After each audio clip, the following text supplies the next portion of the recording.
más que la rama de la medicina que se ocupa del estudio de la conducta humana, las interacciones de la conducta humana con el entorno que le rodea y los factores que conllevan a las enfermedades que se reducen en la alteración de esa conducta. Por ejemplo, ustedes saben que el hombre es un ser biopsicosocial y el hombre se define como un ser sociable, no se define como un ser aislado. El hombre, al igual que los mamíferos, se agrupan y tienen relaciones sociales, crecen, se reproducen y tienen lo que se denomina un orden piramidal de rango. Una persona con una conducta adecuada es aquella persona que socialmente tiene lo que se llama un estatus aceptable dentro de lo que es su condición. Un ejemplo sencillo. Imagínese usted, doctor, que viniera para acá con un turbante en la cabeza, que viniera en una batola y que no tuviera ropa interior. Para una sociedad como la de República Dominicana, esa sería una conducta que no sería relativamente aceptable o bien vista, porque en relación a las normas sociales, esa conducta no es vista.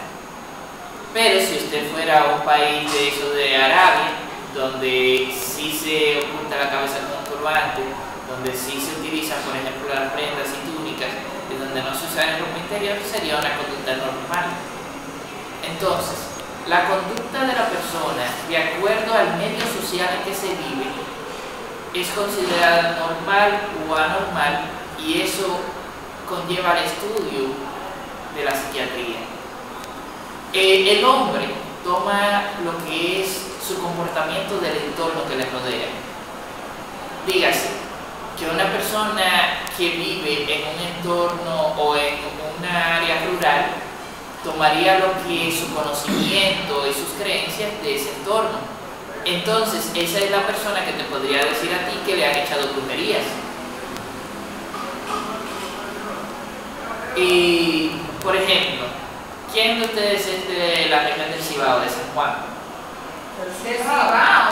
El sur, el sur. Ah, perdón, del sur. Ok, el sur. San Juan. Perfecto. En San Juan se cree mucho en lo que es la santería, lo que es la brujería, lo que son los parchos, lo que es lo bacá, lo brujo y todo lo demás. Hay muchos pacientes que vienen acá que los familiares, por ejemplo, cuando ellos tienen una infección mental, en vez de llevarlo al hospital psiquiátrico en primera instancia, van a lo que se denominan curiosos. ¿Y qué es lo que le hacen los curiosos? Decirle que sí le están haciendo eso. Sugestionarlo. Ajá. Con sugestión, tú tienes aquí En base un espíritu a para acá, las creencias que yo te voy a resolver eso, vamos a prender tanta vela, tanto qué sé yo, tanta mesa. Ahora bien, una persona que te llega a ti a consulta, que eso es lo que ya quiero definir, y esa persona, por ejemplo, diga que le han echado brujerías, y es una persona que viene de San Juan o de San José de los Matos, por ejemplo, ¿ustedes considerarán que ese paciente es un paciente psiquiátrico? Tendría uno que seguir profundizando. Porque eso Una persona que le digan que le han hecho brujerías, por ejemplo, y viene del sur, ¿usted considerará, doctora, que es un paciente psiquiátrico? no, pero tiene algo. ¿Por qué? Porque perfectamente puede ser lo que ella aprendió de las creencias y de las costumbres que tal vez le inculcaron desde la niñez. Sí, pero Diga. Tenemos que tener, en cuenta que los trastornos mentales también tienen lo que se llaman arrastres a lo que uno tiene a su alrededor. Es lo que, por lo menos, sí, es lo que yo trato de entender es que si esa persona se crió en un lugar o en el entorno que se hablaba siempre de eso, cuando tenga un trastorno en sí, ella se va con lo primero o lo más, reciente, que ella tenga en mente. Por ejemplo,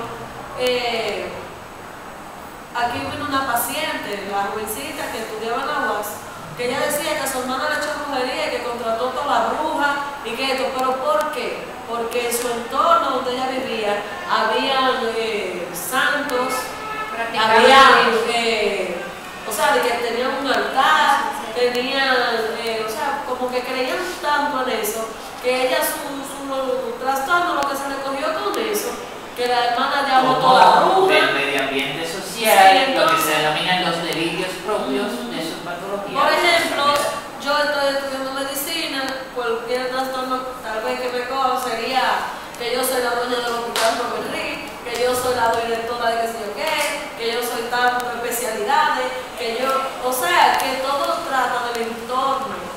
Si es político, que yo soy la hija de Leonel Fernández, que la primera dama es mi hermana, o sea, que todo va al arrastre en el entorno donde uno se maneja. Ahora le voy a dar un segundo punto de vista. Imagínense una persona educada, universitaria, estudiante de méritos, una persona a la cual siempre se desarrolló en base a ciencias, y que esa misma persona te vaya a consulta y esa persona sea la que te diga que le han echado brujerías. ¿Qué ustedes pensarían? Que hay un trastorno mental. ¿Por qué? Por la siguiente razón, de que esa persona está somatizando en su mente algo que en su entorno y en su medio no se ha relacionado ni lo ha vivido. Ya ustedes tienen uno de los primeros parámetros que ustedes tienen que valorar para una enfermedad mental. Ven, ustedes son inteligentes, son más psiquiatras que yo. El primer enfoque con todo paciente que ustedes traten en su consulta como médicos generales debe de ser que si las afecciones y las creencias y lo que ellos manifiestan como síntomas van de acorde con lo que es su entorno social que les rodea, para ustedes considerar que pueda ser alguna patología o no. Por ejemplo, ustedes van a ver muchas madres que van a decir que sus hijos recién nacidos le fueron emparchados. Si ustedes no tuvieran ese tipo de conocimiento, ustedes dirían que ella es una enferma mental. Porque en su cultura y en su conocimiento médico, ustedes saben que eso no existe. Dígame. Otra creencia que tiene de romanteófilo. Y hay personas que juran que eso es así. Mira, fue porque tú no viste eso. Y yo, Se me cayó el pelo porque me echaron mal de ojo al pelo. Me dijeron que era demasiado bonito. Hay gente, mire, yo he visto personas, yo lo he escuchado, que dicen, mira, Lenny, yo no me hubiese querido que tú no hubieses visto ese caso. Mira, ese niño le puso un pie más chiquito que otro. Se estaba muriendo. ¿Qué es esto? Mira, tuvimos que ni que una cosa que le ponen, no sé si es azabache, que si lo tiene se le polota o se le pierde. Exacto. ¿Y qué tiene que ver eso? Que si se nota fue el daño que iban a hacer. Exacto. Entonces, todos esos son parámetros que inducen a que uno, como médico general, como van a ser ustedes próximos ya a salir de su carrera universitaria, van a tratar. Ahora bien, la psiquiatría tiene orígenes muy antiguos. Desde la época prehistórica se sabía que aquellas personas que tenían patologías mentales eran consideradas brujos o herejes y le daban un sentido espiritual a todo lo que no conocían. El hombre tiende culturalmente a todo lo que no conoce darle una explicación espiritual. Anteriormente se pensaba, por ejemplo, que si una persona padecía de algún tipo de trastorno emocional, tenía lo que se denominaban espíritus que se introducían en su cabeza o demonios. Las primeras técnicas conocidas para tratar de curar esas patologías era la técnica de trepanación, la cual consistía en hacer una especie de incisión o un orificio en la bóveda craneal y por ese orificio tratar de que el espíritu saliera de la persona. Si la persona quedaba viva, la operación era todo un éxito. Pero si la persona moría, eso significa que los espíritus fueron más fuertes que la persona.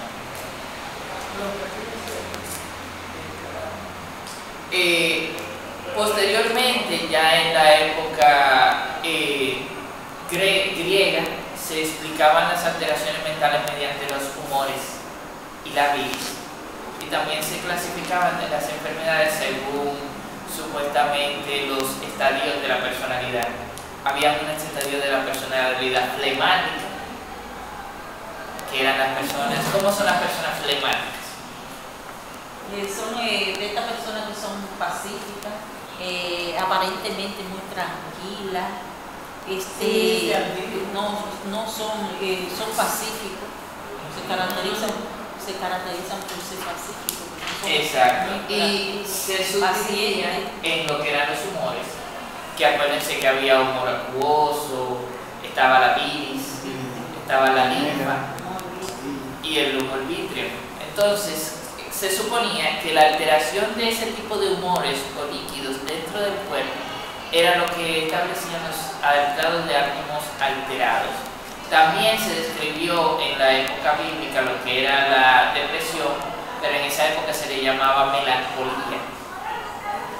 Un estado apático, triste, deprimido, con pérdida del apetito, falta de sueño y en algunas ocasiones con sensación de que la vida no es nada y sensación de querer inclusive hasta quitarse la vida.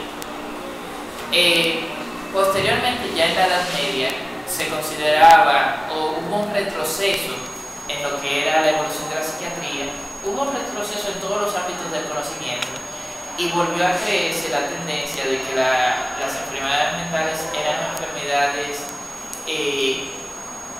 provenientes de demonios y que eran contagiosas hasta un nivel.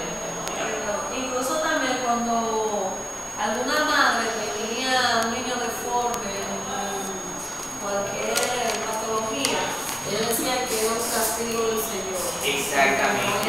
Siempre le daban la explicación divina a lo que eran los trastornos. Entonces se diseñaron lo que eran las leproserías. Las leproserías y los hogares también albergaban también pacientes con afecciones de tipo mental y pacientes lepromatosos. Posteriormente también fueron diseñados también casas de asilos en los cuales se tenían a los pacientes mentales y a los pacientes tuberculosos. Tanto es así, para que vayan sabiendo, que este hospital, el Hospital Psiquiátrico Padre Ollín, originalmente atendía a dos tipos de pacientes. Exactamente. Ya que la sociedad tenía aislado a este tipo de pacientes y no había un diseño de tratamientos específicos para atender a estos pacientes, se les aislaba socialmente junto con los pacientes tuberculosos. En 1970 hubieron los primeros avances del tratamiento de las enfermedades mentales, con el descubrimiento del primer fármaco que se demostró efectividad contra la manía, que es el litio. Un médico austriaco, que fue John Kepler, hizo un estudio con 16 personas que tenían trastorno de estado de ánimo bipolar y le dio dosis de litio a cada una de ellas. Se demostró que en un 70% reducía los episodios maníacos de los trastornos bipolares y que a largo plazo prevenían las recaídas. Este fue un boom, desarrolló una serie de ideas y de nuevos métodos y nuevas influencias para un tratamiento de algo que afectaba a personas, que era crónico y que no existía ningún tipo de forma de tratamiento. Él fue el que hizo que se revolucionara el campo de la psiquiatría. Posteriormente hubieron algunos grandes pensadores como lo fue Sigmund Freud, Alfred Bauer, la hija de Freud, Susana Freud, que empezaron a crear las bases de lo que fue la teoría psicoanalítica. Ellos pensaban que todas las enfermedades mentales tenían un origen en la infancia, que hubo algún tipo de situación en la infancia que marcó a esa persona como individuo y que posteriormente hizo que tuviera su alteración. Freud casi siempre consideraba que todas las enfermedades tenían su origen en afectaciones sexuales. Y tanto es así que clasificó los periodos de la etapa de la vida según orientaciones sexuales. Hubo una etapa a la que él dijo que era la etapa oral, otra que era la etapa anal y otra que era la etapa fálica. Estas explicaciones hasta ahora han sido abolidas, ya que aunque él fue un visionario que introdujo lo que era la psiquiatría desde un punto de vista psicoanalítico, sus proyecciones hasta ahora no han sido demostradas como buenas o valederas. El psicoanálisis fue bastante bueno en su época, pero presentaba algunos inconvenientes. Por ejemplo, imagínense ustedes, un médico tener que hablar con una persona puede durar de 3 meses a 6 meses y algunos hasta años, tratando de buscar cuál es el origen de la afección de aquella persona. Era caro, era prolongado y no siempre era efectivo. Entonces, modernamente, aunque la psicoterapia es buena y está muy arraigada, no se utiliza como único método de tratamiento para los pacientes.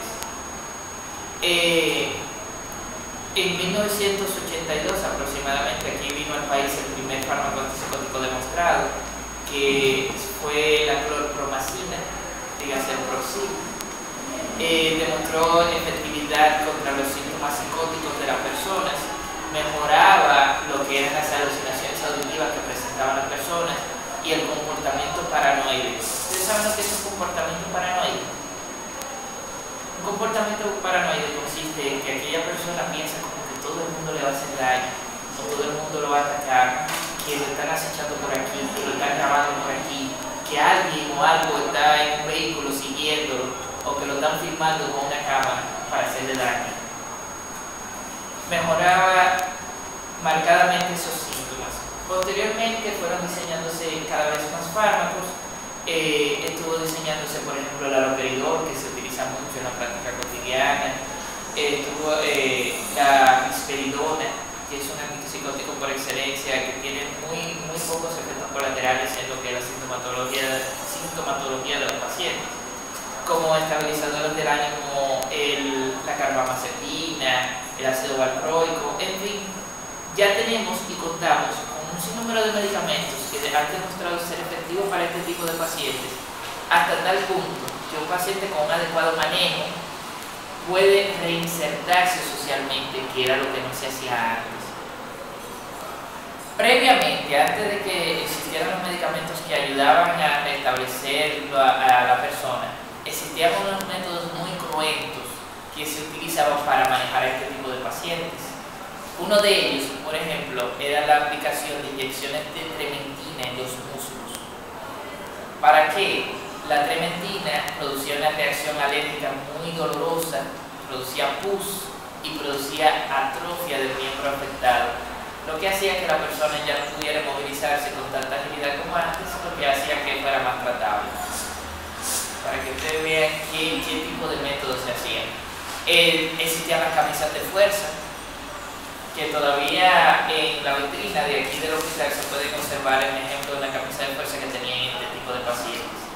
Existían las sillas, que eran unas sillas especiales en las cuales tenían una especie de esposas o de cadenas que lo amarraban a la silla y tenía en la base un orificio donde el paciente podía realizar sus necesidades. Existía también la cama, que era una especie de cama que tenía también un orificio en la parte inferior, pero que era de tabla y que tenía solamente unos pocos centímetros con una verja en la parte superior. O sea, era como de este tamaño. Introducían a la persona y no podía moverse, ni podía ir para ningún lado. Posteriormente se descubrió que aquellas personas que tenían convulsiones presentaban mejoría de sus síntomas. Y entonces utilizaban posteriormente el empleo de insulina para que el paciente tuviera una crisis hipoglicémica, tuviera convulsiones y mejorara su sintomatología. Lamentablemente ese es un método muy peligroso, ya que la insulina, si se utiliza en demasía, ustedes saben que puede ser mortal para el paciente. Una de las mayores armas que tenemos nosotros como psiquiatras es la terapia electroconvulsiva. Se descubrió que con descargas eléctricas introducidas al cerebro, este producía una acción de principio y producía unas convulsiones rítmicas de todas las neuronas nerviosas. Esto hace posible que todas las ideas, por ejemplo, de querer quitarse la vida o querer matar a alguien o querer hacerse daño o no comer, por ejemplo, se le elimine y que a partir de ahí, con una medicación adecuada, pueda tratarse el paciente. Yéndonos a otro tópico, ustedes saben, cada vez que nosotros mencionamos la psiquiatría, y ustedes lo ven aquí en las sesiones clínicas, se habla de una serie de signos y síntomas semiológicos que solamente se ven aquí en psiquiatría. Yo les voy a hablar ahora de unos cuantos de ellos. Un ejemplo. Para ustedes, ¿qué es ideas de daño? ¿Qué ustedes creen? Cuando ustedes hablan aquí, que hablan de que el paciente tiene ideas de daño, ¿qué ustedes creen que es? ¿Idea? Ideas de daño. ¿De daño?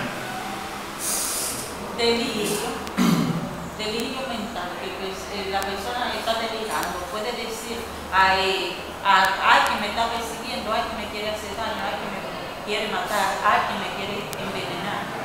Exacto, son ideas delirantes en las cuales la persona cree que su vida está expuesta al peligro. ¿Qué es la autorreferencialidad? Es cuando, o sea, alguien está hablando y ella dice como que es cuando alguien está hablando y ella está diciendo casi lo mismo o está diciendo lo mismo que esa persona está diciendo, pero en su caso.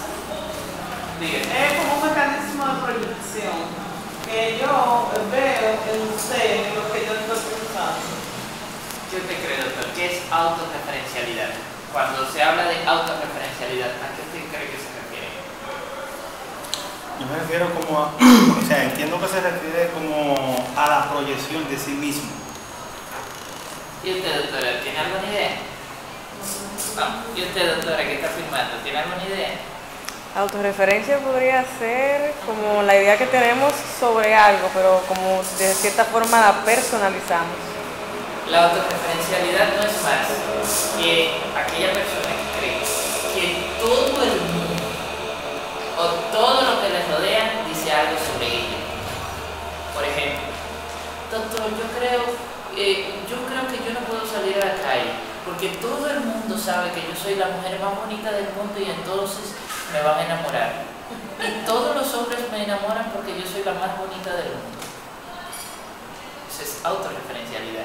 Oh, doctor, mire, yo siento que hasta los cartelones que están por ahí en la calle me mandan mensajes a mí diciendo que yo soy el máximo hombre del mundo. Oh, doctor, yo creo que todo el mundo dice que yo soy loco.